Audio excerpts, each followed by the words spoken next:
nós estamos a ver desde a semana passada o momento em que o Senhor se apresentou a Moisés e o chamou para esta tarefa significativamente grande, ser instrumento do Senhor para a retirada do povo de Israel da escravidão no Egito.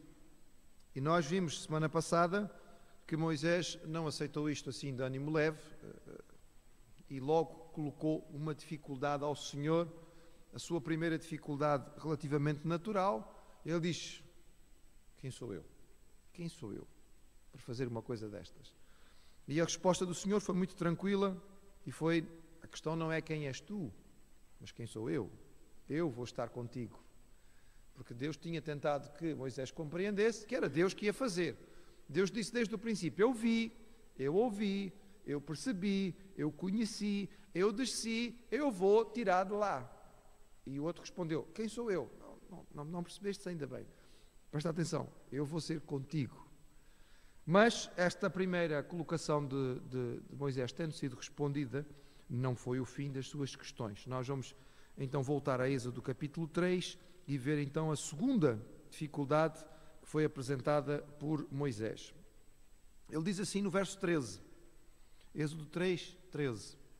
Então disse Moisés a Deus: eis que quando vier aos filhos de Israel e lhes disser: o Deus de vossos pais me enviou a vós, e eles me disserem: qual é o seu nome?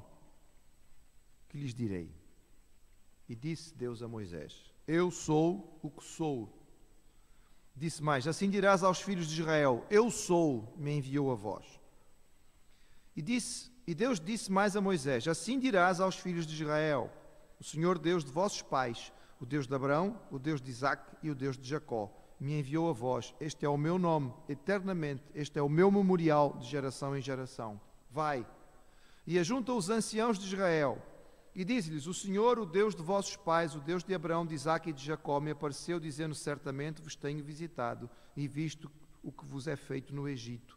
Portanto eu disse: far-vos-ei subir da aflição do Egito à terra do Cananeu, do Eteu, do Amorreu, do Ferezeu, do Eveu, do Jebuseu, a uma terra que mana leite e mel. E ouvirão a tua voz.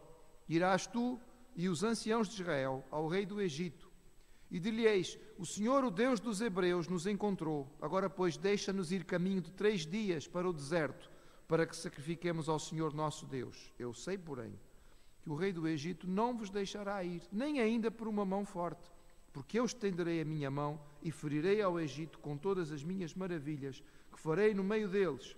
Depois vos deixará ir.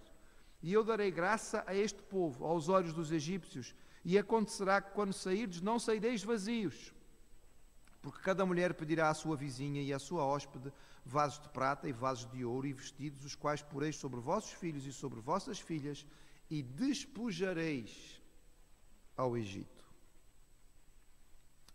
A segunda objeção de Moisés vai um bocadinho mais fundo que a primeira.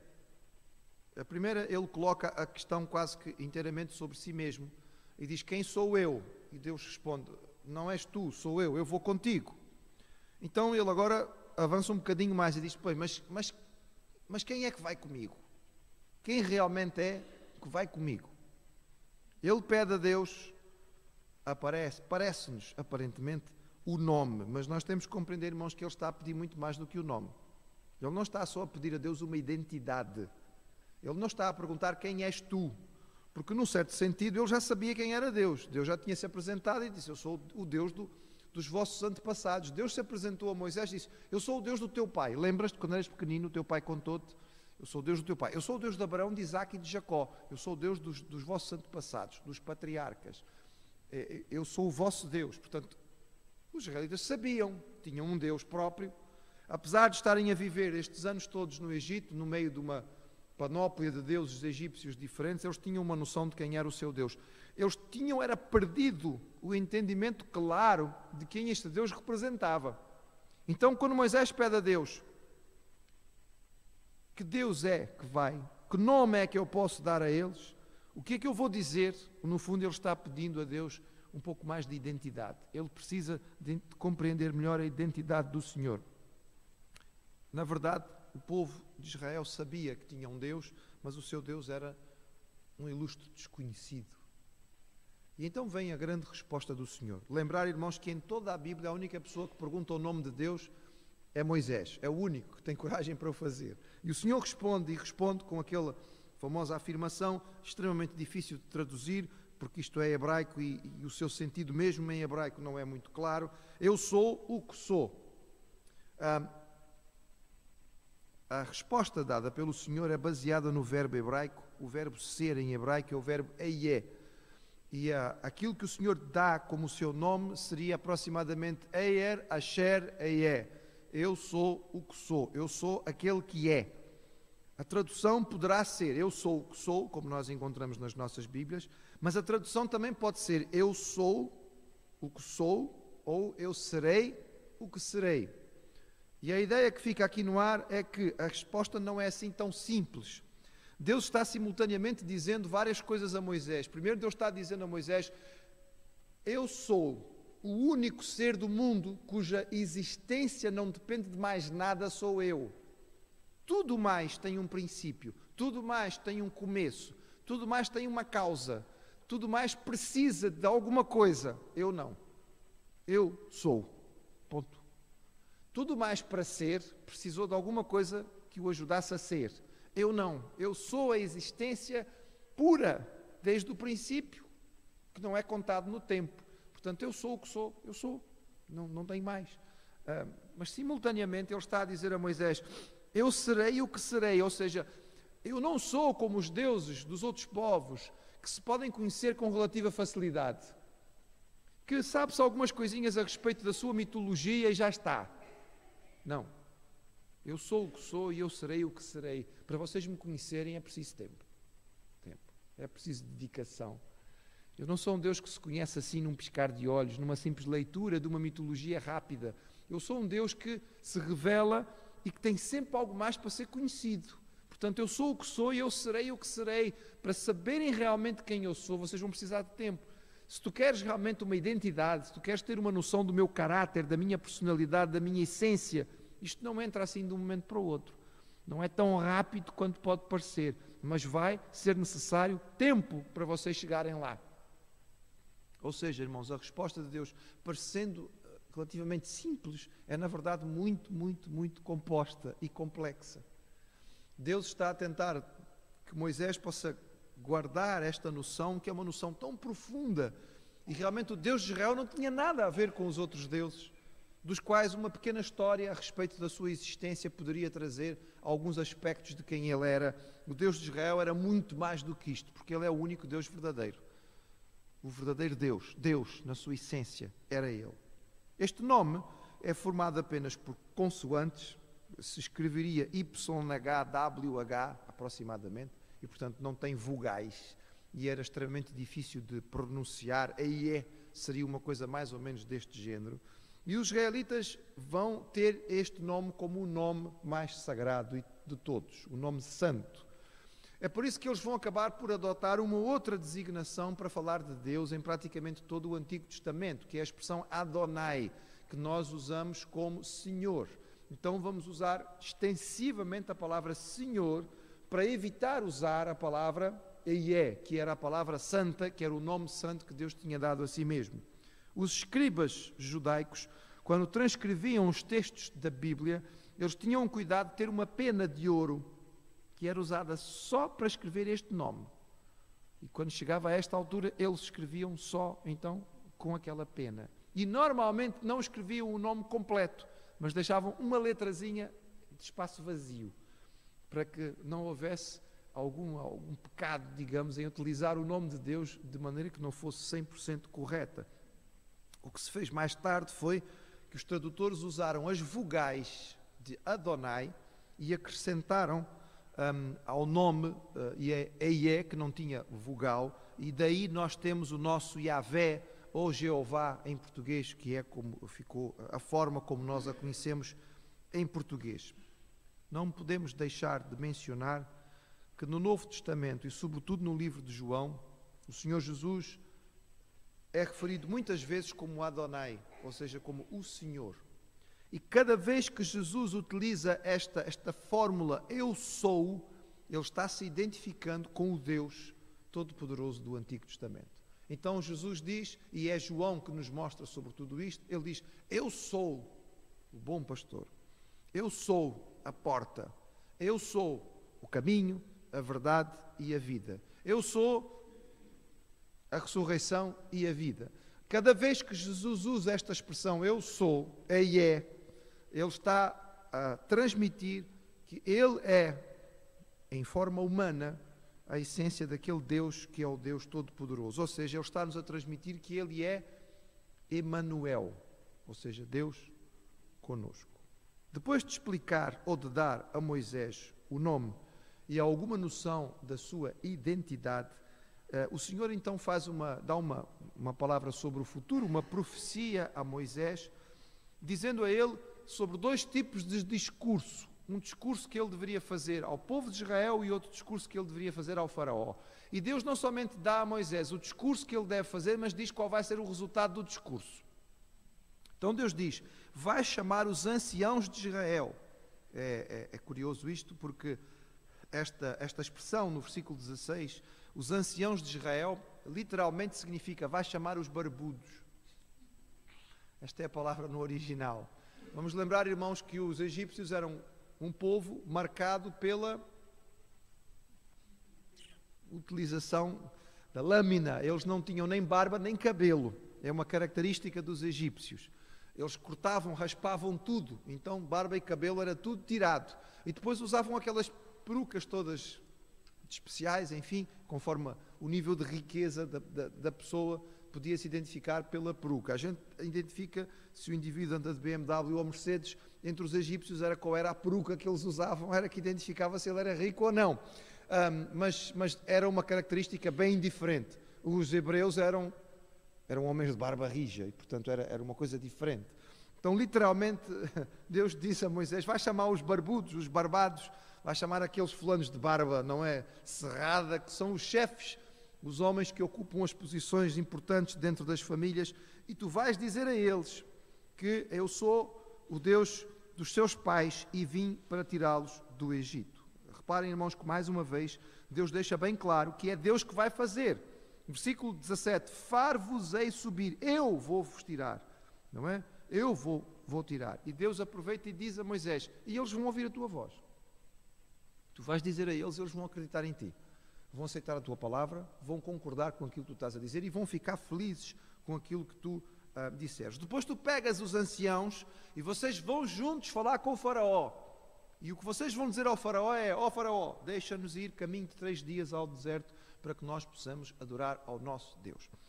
Há pessoas que leem este trecho e ficam com a ideia de que, de alguma maneira, a primeira colocação de Deus para Moisés falar com o faraó era um bocadinho enganosa.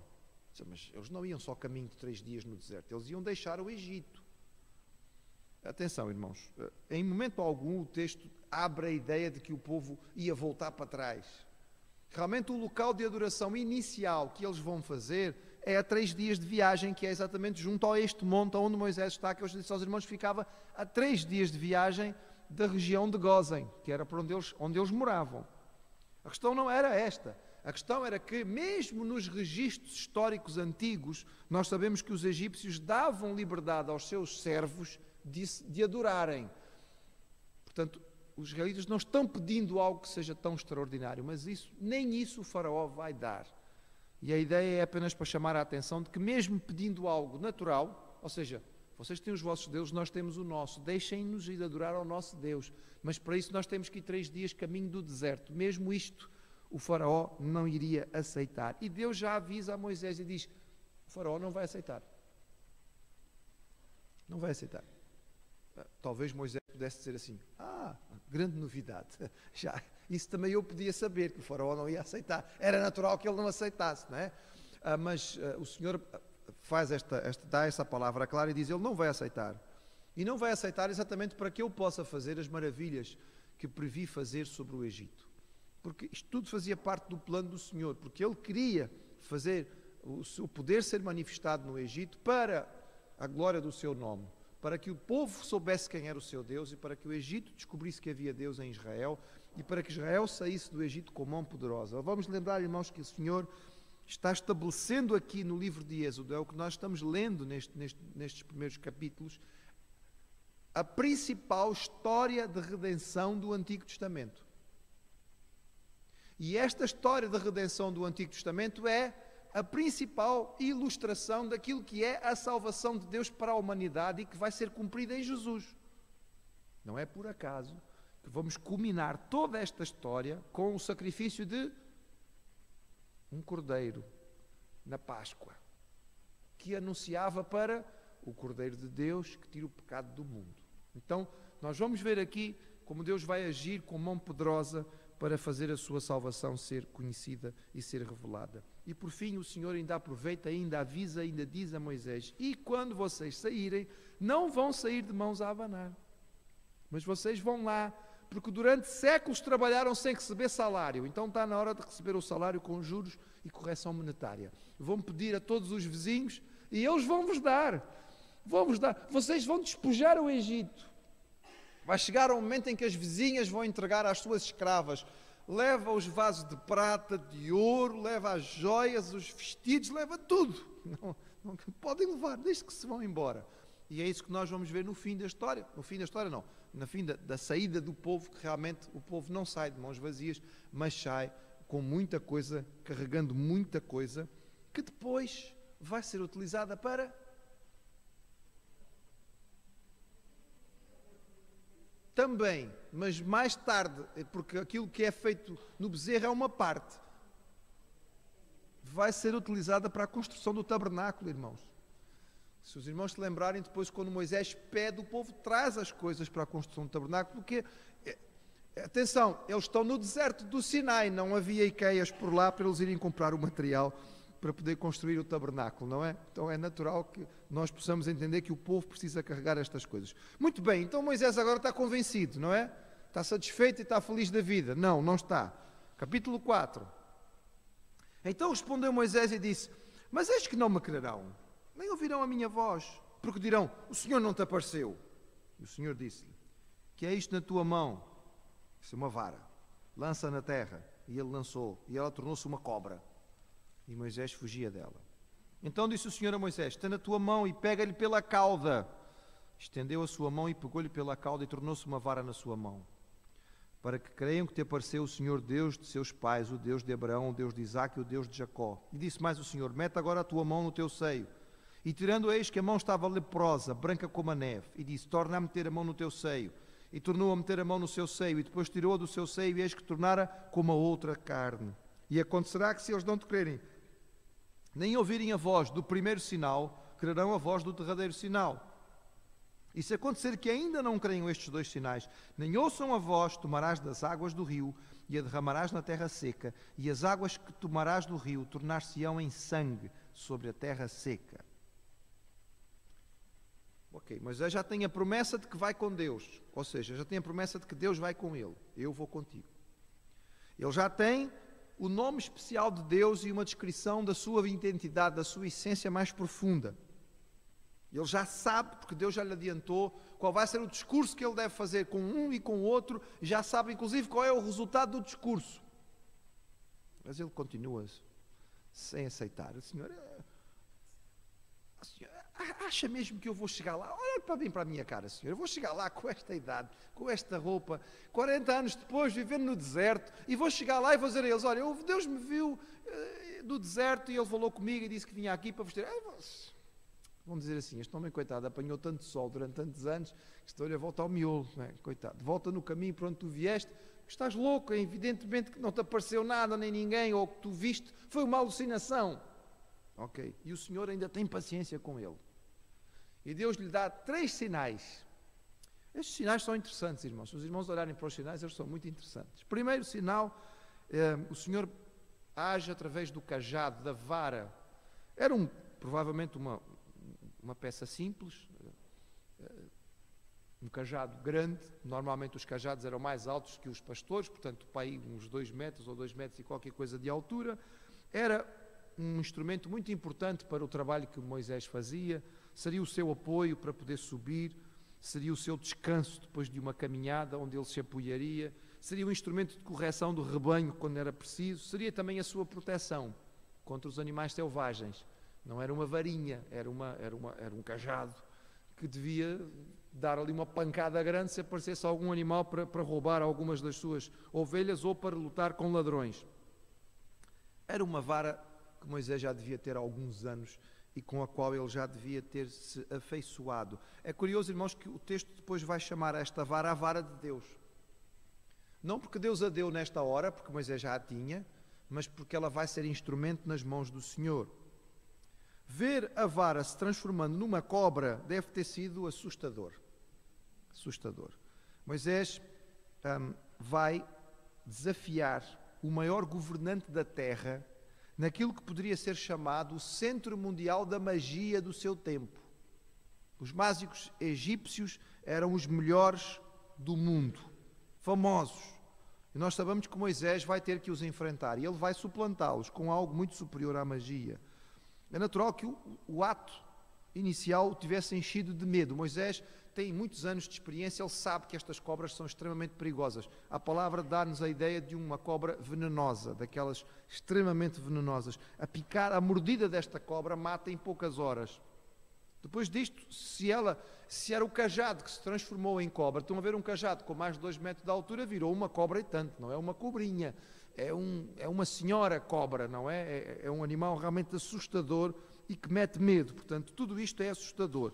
Reparem, este milagre mostra o controle ou o domínio de Deus sobre a natureza. Porque é disso que vai acontecer depois, dentro das pragas. As pragas quase todas vão mostrar o poder de Deus sobre a natureza. E este primeiro sinal era para mostrar o poder de Deus sobre a natureza. 2 coisas que eu queria que os irmãos notassem e percebessem neste momento que é muito interessante. Primeiro, aonde estava a vara? Onde estava a vara? Na mão de Moisés. Pega na vara que tu tens na tua mão. O Senhor pode usar qualquer coisa, irmãos. Qualquer coisa. Não é uma coisa especial, não é? Porque se nós fôssemos buscar as histórias de magia e os contos de fadas, aqui seria a hora do Deus ou do gênio dizer, então, olha, tu vais fazer uma peregrinação e vais passar por um deserto e vais subir uma montanha até encontrares naquela gruta especial, vais passar por 3 provas e lá escondido por trás de uma... vai estar a vara maravilhosa que vai fazer, a espada que vai trazer... Não, irmãos, não é uma espada mágica, não é uma... O que é que tu tens na tua mão? Tenho aqui esta vara de pastor, serve... Porque eu sou um Deus todo-poderoso, eu posso usar aquilo que eu quiser. Portanto, esta vara serve. Era uma vara banal, uma vara comum. Era um pedaço de pau, irmãos. É um pedaço de pau. Mas um pedaço de pau nas mãos de Deus não é bem um pedaço de pau. Esta vara era o instrumento de trabalho de Moisés. Era aquilo com que ele estava acostumado. O que é que está na tua mão? O que é que está na tua mão? O que é que Deus tem colocado na tua mão que tu podes devolver a Ele para que Ele use de uma forma especial? Vamos recordar, irmãos, nós já vimos aqui que tudo tem a ver com a unção de Deus. Uma sarça que era um arbusto insignificante transforma-se no local da presença do Senhor. A terra, que é a terra do Monte Sinai, terra seca, tórrida, transforma-se em terra santa. Este pastor idoso, perdido no meio do Sinai, transforma-se no grande profeta, o maior do Antigo Testamento. E aquela vara de pastor, aquele pau, vai ser a vara poderosa com que Deus vai fazer tantos sinais. Segunda coisa que eu não sei se os irmãos já prestaram atenção neste pormenor, mas não é um pormenor insignificante, pelo contrário, ele é bastante marcante, porque a palavra de Deus diz especificamente que Deus diz a Moisés, depois que a vara virou serpente, Deus diz a ele, pega-lhe pela cauda. Eu não sei se o irmão tem muita experiência com cobras ou não. Talvez ali o nosso irmão Cabral possa nos explicar um bocadinho sobre a matéria. Não sei se ele tem experiência com isto ou não. Mas se há uma coisa que a gente sabe em relação a cobras é, se tem que pegar uma, nunca pegue pela cauda. As cobras não se pegam pela cauda.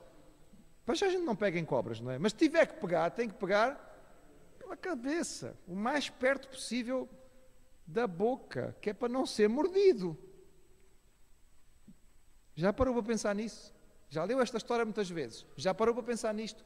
Porque é que Deus disse a Moisés, pega pela cauda?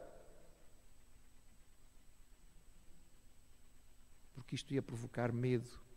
Porque para cumprir esta promessa, ou para cumprir esta ordem que Deus deu, ele tinha que confiar no Senhor.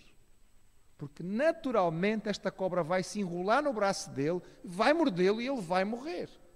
Irmãos, ele conhece as cobras, ele tem 40 anos daquele deserto, ele sabe muito bem que esta cobra mata. Pega pela cauda. Está doido, senhor? Pela cauda não. Ó, senhor, vamos lá, vamos conversar um pouquinho aqui primeiro. É assim, senhor, serpentes a gente pega pela cabeça. Moisés não discute, pega pela cauda. Ele pega pela cauda e ela imediatamente transformou-se numa vara. É um primeiro passo. É claro que a gente vê que ainda não foi suficiente para Moisés confiar no Senhor, mas é um primeiro passo para desenvolver a capacidade de Moisés de confiar em Deus, de saber que ele pode obedecer a voz de Deus, porque aquilo que Deus manda é seguro, mesmo que nos pareça a nós extremamente perigoso. O segundo sinal é um sinal mais pessoal, é um sinal mais ligado a ele. Portanto, põe a tua mão dentro da tua roupa e tira. Ele, quando tira, a mão está branca. Aqui usa-se a palavra lepra, a palavra no original, e dá-nos a indicação de que provavelmente não será a lepra, a hanseníase, como nós a conhecemos. Era provavelmente uma doença da pele que transformava a mão em descolorida, não é? A mão ficou com um aspecto doentio. Seja como for, era um sinal bem visível, não é? Dava para ver claramente. A mão tinha ficado estranha e de repente volta à normalidade. E Deus mostra aqui que tem poder sobre as doenças. E mais uma vez estamos a falar sobre as pragas, porque Deus através das pragas vai infligir doenças, como também vai interrompê-las e trazer a cura. E por último, o sinal do sangue. Se o povo não tivesse aceitado, ele iria pegar então da água do Nilo, jogá-la sobre a terra e transformar em sangue. Lembramos que isto é uma prévia da primeira praga, porque esta será a primeira praga. E era também uma maneira de Deus mostrar o seu poder sobre aquilo que os egípcios consideravam deuses, porque o Nilo era um deus egípcio. E todas as pragas vão estar ligadas a deuses egípcios. E nós vamos ver isso quando nós chegarmos lá. Ou seja, o Senhor está a mostrar que tem todo o poder, e é curioso nós notarmos aqui que sangue vai estar ligado a todas as coisas, não é? Moisés derramou sangue e por isso teve que fugir. A primeira praga e a última praga estarão ligadas com derramamento de sangue, e será o sangue que vai ser usado para marcar a porta das casas dos hebreus. O sangue é essencial na libertação do povo. Sem derramamento de sangue não há remissão de pecados. E é claro que depois disto tudo Moisés ficou convencidíssimo e disse: Senhor, estou pronto e preparado para ir. Bem, diz o versículo 10, então disse Moisés ao Senhor: Senhor, eu não sou homem eloquente, nem de ontem nem de anteontem, nem ainda desde que tens falado ao teu servo. Sou pesado de boca, pesado de língua. E disse-lhe o Senhor: quem fez a boca do homem? Quem fez o mudo ou o surdo? Ou o que vê ou o cego? Não sou eu, Senhor? Vai, pois, agora, eu serei com a tua boca e te ensinarei o que has de falar. Mais uma vez ele volta para si mesmo e novamente ele nota a sua incapacidade e a sua incapacidade de falar, porque ele percebe que tudo isto vai depender muito da sua eloquência, de conseguir convencer o povo. Há uma tradição judaica que diz que Moisés era gago, e que era isto que ele está aqui a querer dizer, que ele ia gaguejar e que as pessoas iam rir em vez de acreditar na palavra dele. Esta tradição não bate muito certo com aquilo que a gente lê no discurso de Estevão. Quando Estevão fala de Moisés, ele diz que ele era homem poderoso em palavras e em atos. Portanto, fica um bocado estranho dizer aqui que ele eventualmente seria gago. Talvez ele fosse tímido. A palavra mais tarde vai dizer de uma forma muito clara que ele era o homem mais manso da terra. E, portanto, dá talvez esta ideia de que era um homem tímido, teria dificuldade de falar em público, não teria coragem de se manifestar em público. Seria isto? Talvez fosse. Mas seja como for, o Senhor responde mais uma vez de uma forma clara e diz: ok, tu não sabes falar, não há problema, eu falo contigo, eu falo por ti, eu vou ser a tua boca, eu vou dizer aquilo que é preciso dizer e tu não tens que te preocupar com isto. Lembra-nos algo semelhante àquilo que Jesus vai dizer aos seus discípulos, não é? Muito tempo mais tarde. fiquem preocupados com o que vocês vão ter que dizer, porque eu vou falar e vocês vão receber a inspiração e a orientação sobre o que dizer. E por fim, depois de tudo isto, Moisés ainda reclama e diz, verso 13, Senhor, envia por mão daquele a quem tu has de enviar. Ou seja, basicamente, depois de tudo isto, Moisés diz assim, Senhor, manda outro. Ok, tudo muito bem, achei muito interessante, os sinais são fantásticos, tu deste uma promessa maravilhosa, és um Deus incrível, mas manda outro, porque não vai dar. E aqui a coisa complica, irmãos, diz o versículo 14, então se acendeu a ira do Senhor contra Moisés, e disse, não é Arão o levita teu irmão?